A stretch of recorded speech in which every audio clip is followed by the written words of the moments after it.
Ríkjandi og víkjandi gen. Eins og við höfum farið yfir koma litningar í pörum, 46 litningar í 23 litningapörum. Gen í hverjum litningi eiga sér þannig samstætt gen í hinum litningnum í litningaparinu.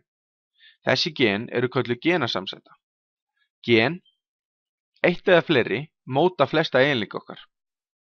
Augnlit okkar, húðlitur, hárlitur og blóðflokkur eru dæmi eiginleika sem ákvarðast af genum. Genasamsettur þurfa ekki að vera sammála hvernig eiginleikin skuli vera.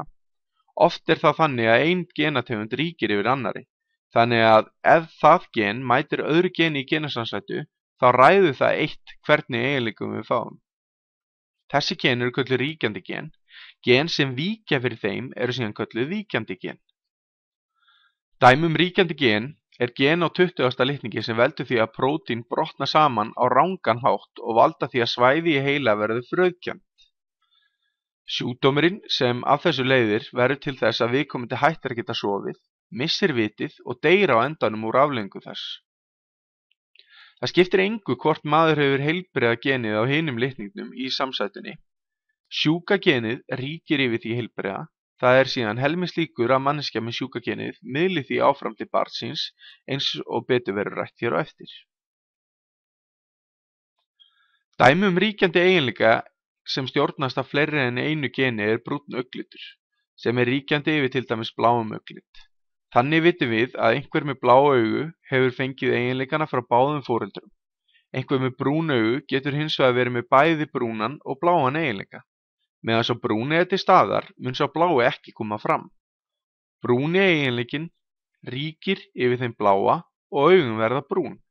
Þetta er yfirleitt táknað þannig að ríkjandi genið er táknað með stórum bókstaf og það víkjandi með litlum. Dálítið sérstakt dæmi fjölgenna erfðir eru blóðflokkar. Þá eru A og B ríkjandi yfir O. Til þess að einhver geti verið í O-flokki þarf viðkomandi að vera með 2 O. A blóðflokkur getur síðan verið með AO eða AA, sama á við B blóðflokki.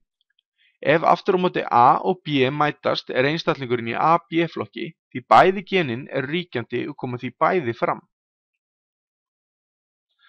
Gerður greinarmunur á arfhreinum einstaklingum og arfblendnum með tilliti til ákveðna eiginleika.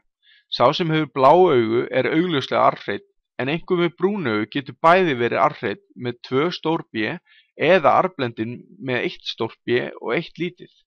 Þannig eru fleiri en þessi 2 gen sem stýra því hvernig augnlitur einstaklings verður. En það breytir því ekki að brún er ríkjandi yfir bláum. Reitatabla er tæki sem við notum til þess að sjá möguleika á genasamsetningu í afkvæmi 2 einstaklinga. Eins og sjáum á myndinni er verið að taka dæmi eyrnasnepla. En lausir eyrnasneplar eru ríkjandi gen yfir víkjandi föstum eyrnasneplagenum.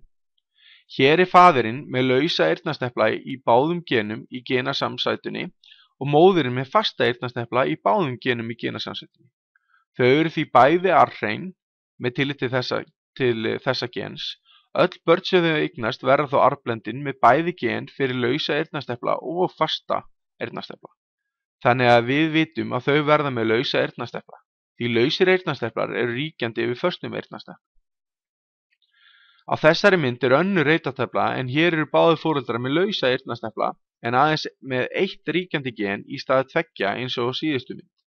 Þannig sjáum við að það eru helmingslíkur af því að afkvæmi þeirra erfi lausa eyrnasnepla frá hvoru foreldri, sem gerir það að verkum að í 75% tilfella fær afkomandinn lausa eyrnasnepla, en í 25% tilfella fær hann fasta eyrnasnepla, eins og sjáum á rauða reitnum á myndinni.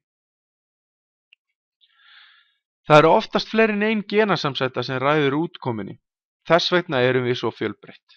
Húðlitur okkar og augnlitur ræðist ekki bara einni genasamsettu.